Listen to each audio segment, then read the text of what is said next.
उत्तराखंड की त्रिस्तरीय पंचायतों के सभी सम्मानित जनप्रतिनिधियों को मेरा सादर अभिवादन। मैं कंचन देवराड़ी, संयुक्त निदेशक शिक्षा, वर्तमान में SCERT उत्तराखंड में कार्यरत हूँ और आपसे शिक्षा और त्रिस्तरीय पंचायतों की उसमें भूमिका इस विषय पर चर्चा करना चाहूँगी। आज का हमारा चर्चा का विषय रहेगा कि पंचायतें अपने आप में महत्वपूर्ण हैं और शिक्षा जैसे आधारभूत विषय पर काम करने के लिए पंचायतों को आगे भी आना है और उनको महत्वपूर्ण भूमिका भी अदा करनी होगी। इसी परिप्रेक्ष्य को देखते हुए आइए इन आंकड़ों पर एक नज़र डालें। सबसे पहले हम देखते हैं कि उत्तराखंड में वर्ष 2011 के सेंसस के अकॉर्डिंग जो जनसंख्या में लिंग का अनुपात है, तो पुरुष का अनुपात है 50.90 और महिला का अनुपात है 49.10%, यानी 49%। हमारी जो साक्षरता दर है उत्तराखंड की, वो पुरुषों की है 87% और महिलाओं की है 70%। ये साक्षरता दर है। लिंग अनुपात जो बच्चों का और पुरुष और महिलाओं का है पूरे उत्तराखंड में, प्रत्येक 100 पुरुष पर हमारे यहाँ 963 महिलाएं हैं। और जो विद्यालयों के बारे में अगर बात करें तो हमारे शिक्षा में जो ट्रांजिशन रेट है, ट्रांजिशन रेट कहेंगे संक्रमण दर को, यानी एक कक्षा से दूसरी कक्षा में जाने का जो दर है वो है प्राथमिक से उच्च प्राथमिक में जाने का दर है 96%, यानी 96% बच्चे 100 में से 96% बच्चे प्राइमरी कक्षा 5 पास करके कक्षा 6 में जाते हैं। और जूनियर का हमारा है 98%, यानी जो कक्षा 6 से और कक्षा 9 में जो जाते हैं 98% बच्चे हमारे उच्च प्राथमिक में जाते हैं, उच्च प्राथमिक से माध्यमिक में जाते हैं, यानी कक्षा 8 से कक्षा 9 में जाते हैं।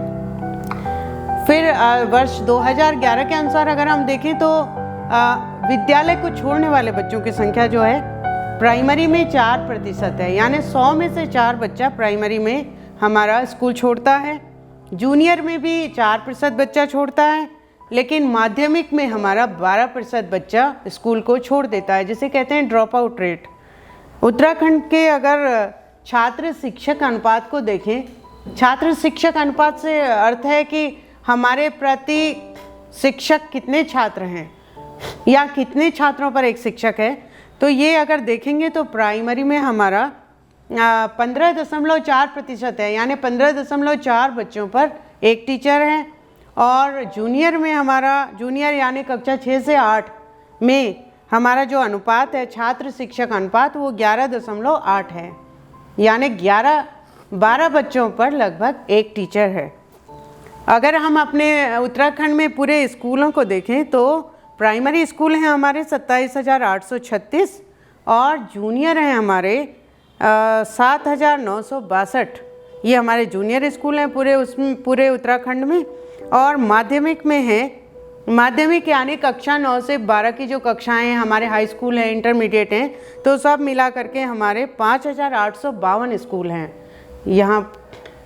इससे आगे अगर हम जाते हैं तो शिक्षा के अधिकार की अगर बात करें, शिक्षा का अधिकार एक महत्वपूर्ण एक्ट, हमारा महत्वपूर्ण संविधान में एक परिवर्तन हुआ है और ये शिक्षा का अधिकार लाया गया था संविधान के अनुच्छेद 21A के अनुसार कक्षा 6 से 14 वर्ष के छात्रों के लिए। और अगर दिव्यांग छात्र हैं तो उनको 18 वर्ष तक उनको कवर करेगा ये अधिनियम।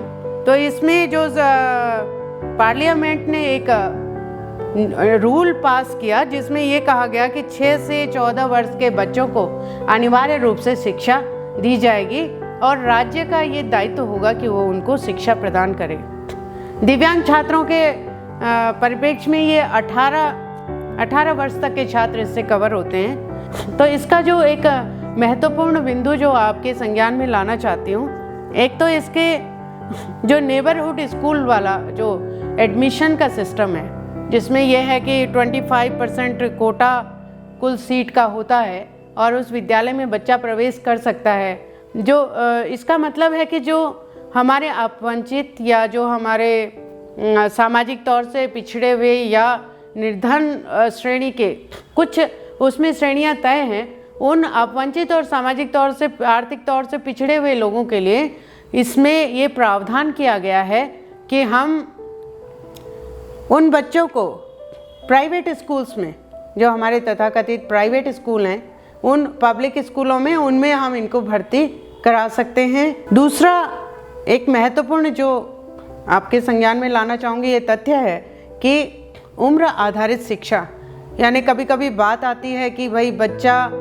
कहीं पढ़ा नहीं है लेकिन उसको अब स्कूल जाना है। अब बच्चा 9 साल का हो गया है तो 9 साल का मतलब है कि वो कक्षा 4 में प्रवेश पाएगा। उम्र के आधार पर उससे ना तो कोई टीसी मांगी जाएगी, ना कोई ऐसा डॉक्यूमेंट माना जाएगा। हाँ, ये ज़रूर होगा कि विद्यालय में टीचर उसको प्रवेश देंगे, उसके बाद बच्चे का या छात्र जो भी है उसका मूल्यांकन होगा और ये जाना जाएगा कि इसको जितना आना चाहिए था इस कक्षा के लिए क्या उस बच्चे को उतना आता है, और अगर नहीं आता है तो उसको ब्रिज कोर्स के माध्यम से पढ़ा करके कक्षा 1 से लेकर के 3 तक की शिक्षा, या जिस भी लेवल पर उन्हें लगता है कि बच्चे को कक्षा दे के 2 के लेवल का आता है और वो कक्षा 4 में भर्ती होना चाहता है, तो 2 से लेके कक्षा 2 कक्षा 3 का उसको सिखाना होगा बच्चे को, और उसके बाद उसको कक्षा 4 की पढ़ाई उसको करानी होगी। तो ये हमारा इसके शिक्षा के अधिकार के अंतर्गत जो हमारे अपवंचित वर्ग है या जो हमारे छात्र छात्राएँ हैं उनके लिए एक विशेष प्रावधान है। बाकी इसका जो मूल उद्देश्य है वो शिक्षा का सार्वभौमिकरण है, जिसमें सभी बच्चों को समान रूप से और अनिवार्य रूप से निःशुल्क शिक्षा मिले। अगर इसी को इम्प्लीमेंट करने के लिए, आरटीआई को इम्प्लीमेंट करने के लिए अभी हमारे मध्य समग्र शिक्षा अभियान करके एक प्रोजेक्ट आया है।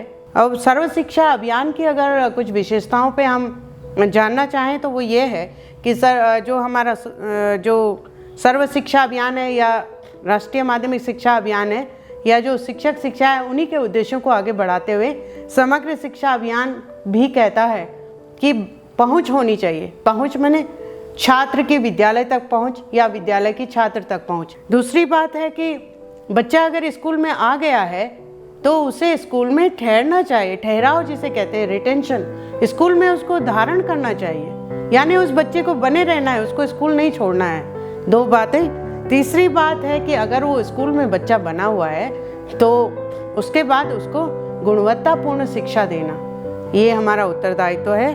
और चौथी बात है, अगर हम गुणवत्तापूर्ण शिक्षा दे रहे हैं तो लैंगिक समता की बात ये प्रोजेक्ट करता है। समग्र शिक्षा अभियान हमारा इन चारों चीज़ों की बात करता है।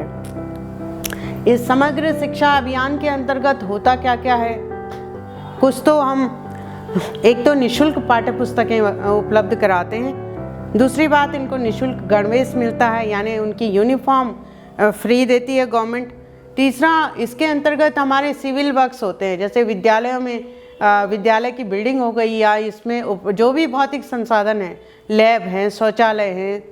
इसी समग्र शिक्षा अभियान के अंतर्गत विशेष छात्रों के लिए विशेष शिक्षा, जैसे जो हमारे दिव्यांग छात्र हैं उनके लिए विशेष शिक्षा की बात होती है। दिव्यांग छात्रों को 2 तरह से हम कैटर करते हैं। एक तो उनको समावेशी शिक्षा, जिसको कहते हैं मुख्य धारा में बच्चे को लाना। इससे आगे भी इन दिव्यांग बच्चों के लिए किया जाता है, जैसे हमारे इन बच्चों के लिए हम उपकरण उपलब्ध कराते हैं, सहायता उपकरण, जैसे चश्मे हैं, कैलिपर्स हैं, बैसाखियाँ जिनको कहते हैं, सुनने की मशीन है या व्हील चेयर है, और आपका ट्राईसाइकिल है, और बहुत सारी चीज़ें जो भी उनकी आवश्यकता हो उनको डॉक्टर्स चेक करते हैं। जो भी उनकी ज़रूरत होती है उनकी ज़रूरत के अनुसार उनको उपकरण उपलब्ध कराए जाते हैं। साथ ही वहाँ पर कैंप भी लगाए जाते हैं, जिन कैंप्स में डॉक्टर्स उनको उनका प्रमाण पत्र भी देते हैं कि बच्चे की क्या दिव्यांगता है या इसका प्रतिशत क्या है। इस तरह का प्रमाण पत्र भी वहाँ पर बनाया जाता है। इसी समग्र शिक्षा अभियान के अंतर्गत हम उन बच्चों के लिए भी प्लान करते हैं और काम करते हैं जो बच्चे मुख्य धारा से बाहर हैं, जैसे घुमंतु बच्चे हैं या जो माइग्रेट बच्चे हैं या मज़दूरों के बच्चे हैं, जैसे माइग्रेशन के दौरान भी बच्चे इधर से उधर जाते रहते हैं, तो ऐसे बच्चों की शिक्षा कैसे हो, क्योंकि वो एक जगह पर नहीं है। तो उनके लिए भी दो तरह से प्रावधान है। एक तो उनके लिए अगर ब्रिज कोर्स कराना है तो आवासीय शिक्षा का प्रावधान है, हॉस्टल है उनके लिए फ्री में निःशुल्क। और अगर गैर आवासीय करना है, अगर हमें लगता है कि गैर आवासीय में हो जाएगा, तो गैर आवासीय ब्रिज कोर्स का भी उनके लिए प्रावधान है। तो इन बच्चों को जहाँ तक हमें लाना होता है वहाँ तक लाने के लिए ब्रिज कोर्स बने हुए हैं और उनको उसके अनुसार पढ़ाया जाता है और बच्चे को जो उपलब्धि होनी चाहिए जिस कक्षा में, वहाँ तक उनको लाया जाता है। और जब वो वहाँ तक पहुँच जाते हैं तो वो मुख्य धारा से जुड़ जाते हैं। मुझे आपसे कुछ और ज़रूरी बातों पर चर्चा करनी है। जैसे अगर हमारी पाठ्यपुस्तकों को ले तो वो NCERT की पाठ्यपुस्तकें हैं, सभी पाठ्यपुस्तकें NCERT से डेवलप की हुई हैं और मार्केट में मिलती हैं। इन पाठ्यपुस्तकों को पढ़ाने के बाद क्या बच्चे को आना चाहिए, ये सीखने का प्रतिफल, एक लर्निंग आउटकम जिसे कहते हैं, उसको वो चार्ट के रूप में स्कूल में टंगा हुआ है। अभिभावकों को एक हैंडबुक दी गई है और टीचर्स के लिए भी हैंडबुक बनाई गई है, जिससे आप पता कर सकते हैं कि बच्चे को इस कक्षा में कितना आ जाना चाहिए। उससे आगे मध्याह्न भोजन योजना के बारे में भी आपका जानना बहुत ज़रूरी है। इसमें बच्चों को पका पकाया भोजन मिलता है और जिसमें चावल मिलते हैं 100 ग्राम 150 ग्राम, ऐसे ही कुकिंग कॉस्ट है, खाना बनाने का जो अन्य चीज़ों पर जो खर्चा आता है, प्लस पौष्टिक आहार भी दिया जाता है बच्चों को सप्ताह में 1 दिन।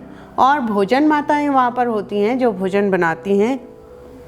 आंगनबाड़ी को भी पूर्व प्राथमिक कक्षाओं के रूप में हम उसको देख सकते हैं। अगर बालिका शिक्षा की जानकारी मैं देना चाहूँगी कि सरकार के द्वारा क्या क्या प्रोत्साहन योजनाएं हैं, तो अनुसूचित जाति जनजाति और गरीबी के रेखा से नीचे जो छात्राएं हैं, कक्षा 9 में अगर अध्ययनरत छात्रा है तो उसको 3000 रुपये की सावधि जमा यानी फिक्स डिपॉजिट मिलेगी, और मैदान में छात्रा है तो उसको एक साइकिल मिलेगी। कुछ हमारे बच्चों के लिए विशेष विद्यालय भी खोले गए हैं, जैसे राजीव गांधी नवोदय विद्यालय। इसमें 70% छात्र ग्रामीण होते हैं और 30% छात्र शहरी होते हैं। कस्तूरबा गांधी आवासीय विद्यालय भी खोले गए उन अपवंचित वर्ग की बालिकाओं के लिए, जहां पर 7 छात्रावास में छात्राएं रहती हैं, बगल के स्कूल में पढ़ती हैं और सब कुछ निःशुल्क उनके लिए होता है। हिमज्योति भी एक ऐसा ही प्रयास है जिसमें प्रतिभाशाली बालिकाओं का चयन होता है, लेकिन यहाँ पर संख्या बहुत कम है। छात्रवृत्तियों की मैं आपको जानकारी देना चाहूँगी। समाज कल्याण से इतर शिक्षा विभाग के अंतर्गत एक राष्ट्रीय प्रतिभा खोज परीक्षा होती है, जिसमें पूरे देश से छात्रा चयनित होते हैं। 48 बच्चे तो हमारे उत्तराखंड से होते हैं, यह बढ़ कर के कोटा ज़्यादा हो गया है। और मीन्स कम मेरिट भी एक छात्रवृत्ति है, जो राष्ट्रीय प्रतिभा खोज में जो बच्चे निकलते हैं उनके बाद जो बच्चे 1000 बच्चे जो निकलते हैं वो उत्तराखंड राज्य का कोटा है। शिवानंद छात्रवृत्ति मिलती है, जिसमें पर मंथ 13 बच्चों को 3000 रुपये छात्रवृत्ति दी जाती है। और राज्य की भी एक छात्रवृत्ति है जिसमें बच्चों को 2400 रुपये की छात्रवृत्ति दी जाती है। तो ये शिक्षा विभाग की विशेष छात्रवृत्तियाँ हैं। इसके अलावा कैरियर काउंसलिंग और आपके बच्चों के कैरियर के मार्गनिर्देशन के लिए पोर्टल बने हुए हैं। आप अगर हमारी वेबसाइट्स पर जाएंगे तो वहाँ पर आपको सभी जानकारियाँ मिलेंगी। प्रवेशोत्सव भी एक कार्यक्रम है जो हमारे विद्यालयों में आयोजित किया जाता है, जो अप्रैल माह में छात्रों का प्रवेश कराने के लिए किया जाता है। इसमें पंचायतों की बहुत महत्वपूर्ण भूमिका है। पंचायत प्रतिनिधियों को आगे आकर के राजकीय विद्यालयों में प्रवेश की प्रक्रिया में योगदान देना बहुत आवश्यक है। अगर आप किसी भी जानकारी को चाहते हैं तो एक शिक्षा विभाग के ढांचे का ये यहाँ पर ये दिखाई दे रहा होगा आपको निदेशालय स्तर पर निदेशक हैं हमारे 3, और जिला स्तर पर हमारे मुख्य शिक्षा अधिकारी और जिला शिक्षा अधिकारी हैं, और विकास खंड स्तर पर अगर अधिकारी से आप बात करना चाहते हैं तो वहाँ पर हमारे खंड शिक्षा अधिकारी और उपखंड शिक्षा अधिकारी हैं। आप किसी भी बारे में इनसे जानकारी प्राप्त कर सकते हैं।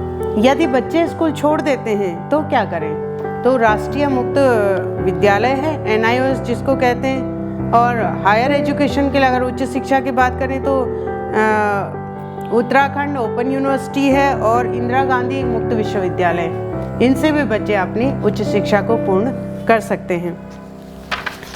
आजकल जैसे कोविड काल है तो इसमें बहुत ही महत्वपूर्ण हो गया है कि कैसे हम अपने बच्चों तक शिक्षा दें, कैसे टीचर बच्चों को पढ़ाएं, संभव नहीं हो पा रहा है। तो इसमें हम दूरदर्शन के माध्यम से और केबल नेटवर्क के माध्यम से, रेडियो के माध्यम से ऑनलाइन पढ़ाई बच्चे कर पा रहे हैं। लेकिन ऑनलाइन पढ़ाई वही बच्चे कर पा रहे हैं जिसके पास फ़ोन और बाकी सुविधाएं, कनेक्टिविटी का साधन है। लेकिन जिन बच्चों के पास ये साधन नहीं है तो पंचायतें इसमें महत्वपूर्ण भूमिका अदा कर सकती हैं कि पंचायत भवन में एक सामुदायिक टीवी और कनेक्टिविटी का अगर हो जाए, रेडियो का हो जाए, और या DTH जो आपका होता है डिश एंटेना, अगर उसका इंतज़ाम हो जाए तो बहुत सारी चीज़ें ऐसी हैं जो बच्चों को वहीं पर दी जा सकती हैं और उसमें सोशल डिस्टेंसिंग का पालन करते हुए बुलाया जा सकता है कुछ बच्चों को। इस तरह से वो बिल्कुल उससे जुड़े रहेंगे और एकदम से अलग थलग नहीं पढ़ेंगे। डिजिटल शिक्षा के भी बहुत सारे तरीके हैं। अगर कुछ भी नहीं है तो फ़ोन के माध्यम से टीचर उनसे संपर्क कर रहे हैं, उन बच्चों से जो कॉलिंग फ़ोन है, बेस फ़ोन, उसके माध्यम से भी संपर्क कर रहे हैं और वर्चुअल कक्षाएं भी हो रही हैं। राष्ट्रीय स्तर पर भी बहुत प्रयास इसके लिए किए जा रहे हैं। मेरा आपसे अनुरोध है कि अपनी पंचायत के बच्चों के लिए शिक्षा और टीचर और बच्चे के बीच में किसी तरह से कनेक्टिविटी हो पाए, इसके लिए आप प्रयास करेंगे। जानकारी के लिए हमारी वेबसाइट्स हैं, 2-3 वेबसाइट्स हैं, ये आपको दिखाई दे रही होंगी। इन वेबसाइट्स पर जाकर के आप बाकी जानकारी ले सकते हैं। धन्यवाद।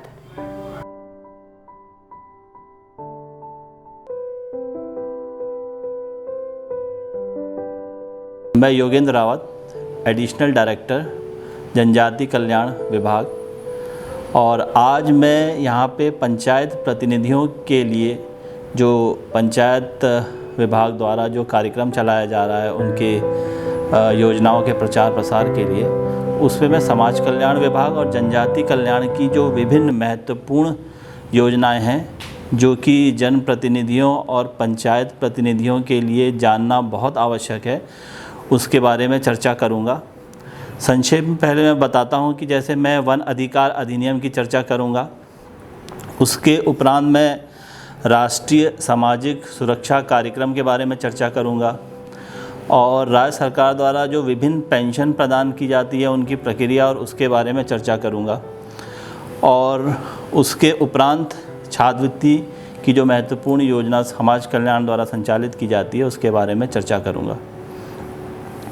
पहले मैं वन अधिकार अधिनियम 2006 के बारे में चर्चा करना चाहूँगा, और इस अधिनियम के बारे में प्रत्येक व्यक्ति के लिए जानना बहुत आवश्यक है।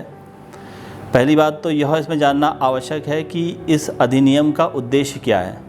इस अधिनियम का उद्देश्य है कि जो काफ़ी वर्षों से, कई पीढ़ियों से वनों में निवास कर रहे हैं या वनों में उनका जीवन आश्रित है, उनकी जीविका वन उत्पाद या वन भूमि में खेती करने से जीविका अपनी उत्पन्न करते हैं, और उनके अधिकारों की रक्षा करना इस वन अधिकार अधिनियम का मुख्य उद्देश्य है।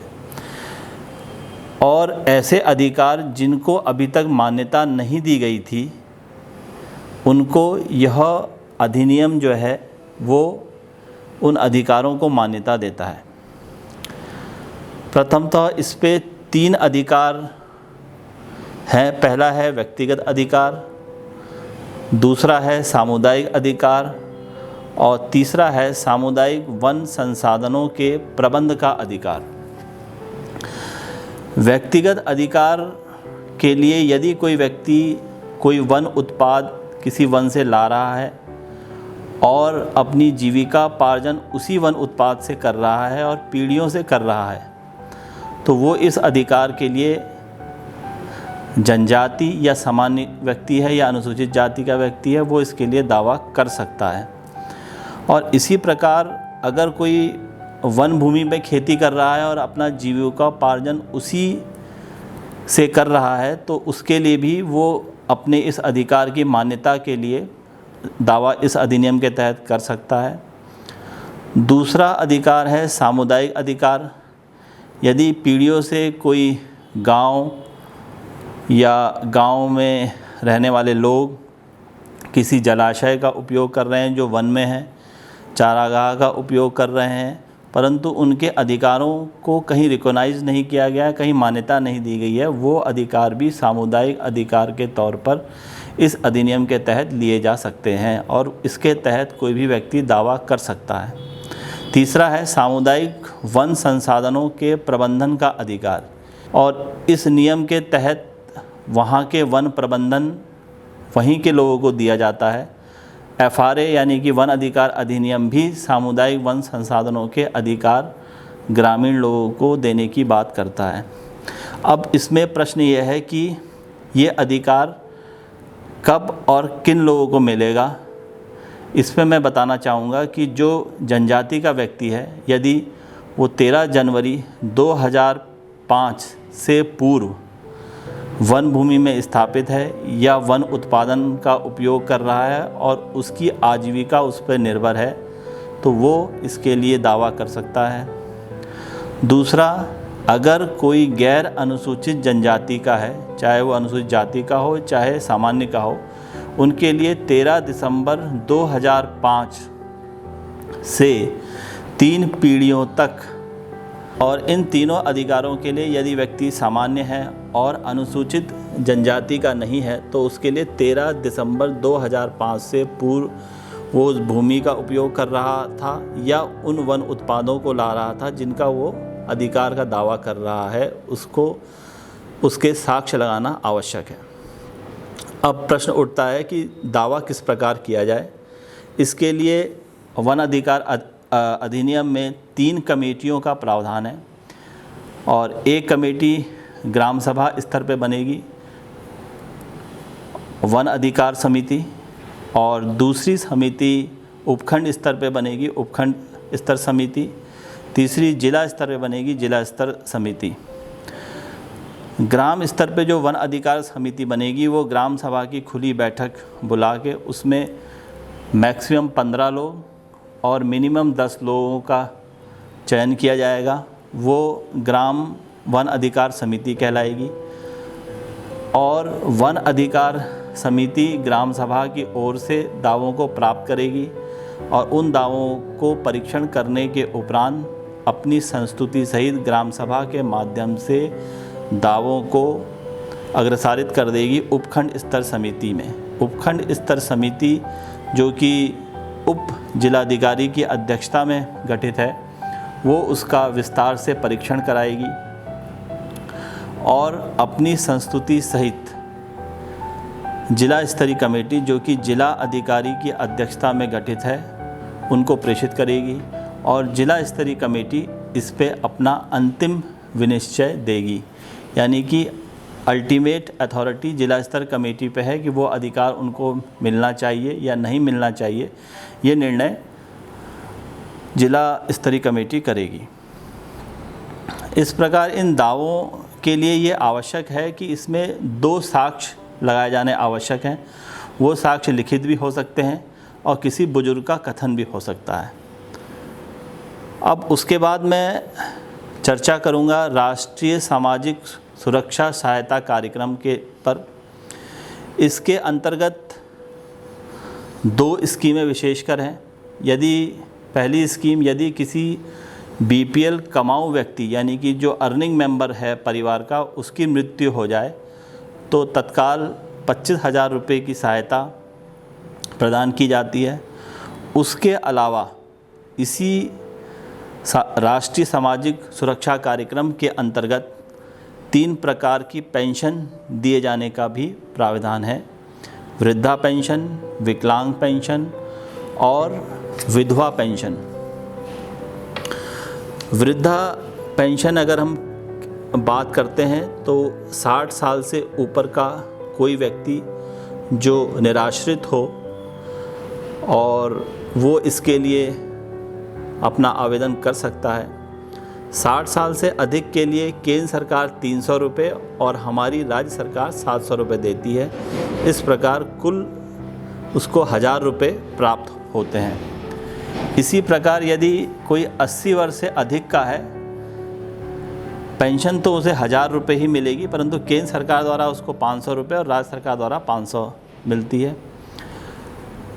केंद्र सरकार द्वारा उन्हीं व्यक्तियों को पेंशन दी जाती है जो बीपीएल परिवार के हैं। अगर कोई बीपीएल परिवार के अतिरिक्त व्यक्ति छूट जाता है जो निराश्रित है, तो राज्य सरकार द्वारा 4000 रुपये मासिक जिसकी से कम जिसकी आय है उसको भी पेंशन दिए जाने का प्रावधान है। इस का वहन राज्य सरकार द्वारा स्वयं किया जाता है। इसको भी 1000 रुपये पेंशन दी जाती है। उसके बाद अब इनके चयन की बात आती है वृद्धा पेंशन के।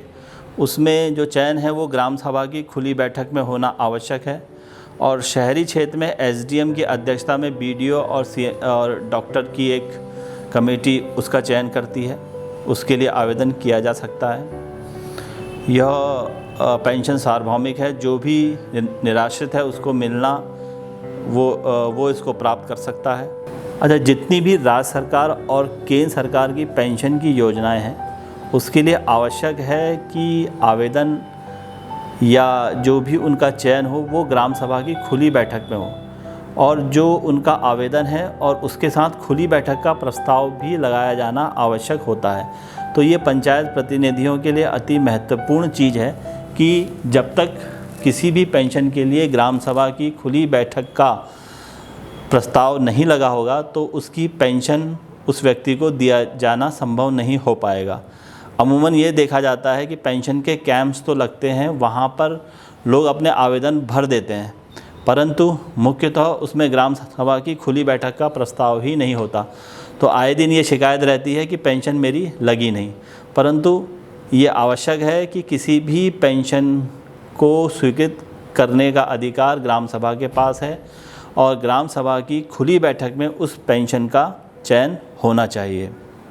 परंतु जो शहरी क्षेत्र हैं, शहरी क्षेत्र के लिए एक अलग कमेटी गठित है जिसमें वहाँ के एसडीएम यानी कि उप जिलाधिकारी अध्यक्ष होंगे और बीडीओ और वहाँ का सीएमएस या कोई अन्य डॉक्टर जो सीएमएस द्वारा नामित होगा वो उस कमेटी का सदस्य होगा और ये सदस्यों के सामने जितने भी आवेदन शहरी क्षेत्र में आएंगे उनका परीक्षण किया जाएगा। उसके उपरांत स्वीकृति हेतु अपनी संस्तुति हेतु जिला समाज कल्याण अधिकारी को प्रेषित किया जाएगा।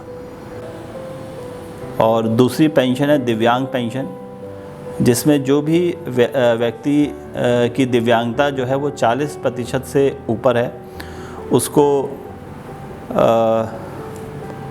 पेंशन दिए जाने का प्रावधान है। और यदि कोई व्यक्ति जो बीपीएल परिवार का नहीं है और 18 वर्ष से उसकी आयु अधिक है तो राज्य सरकार द्वारा उसके लिए भी पेंशन की व्यवस्था की गई है और उसको उसकी आय सीमा जो है वो 4000 मासिक से कम होनी चाहिए। इसी प्रकार विधवा पेंशन भी केंद्र सरकार द्वारा लागू है। विधवा पेंशन के अंतर्गत कोई भी बालिका या कोई स्त्री अगर 18 वर्ष से ऊपर की है और वो विधवा हो जाती है तो उसको भी 1000 रुपये विधवा पेंशन दिए जाने का प्रावधान है। और यदि वो बीपीएल श्रेणी में नहीं आ पा रही है और राज्य सरकार द्वारा 4000 रुपये मासिक की आय सीमा के अंतर्गत आती है तो उसे भी विधवा पेंशन प्रदान की जा सकती है।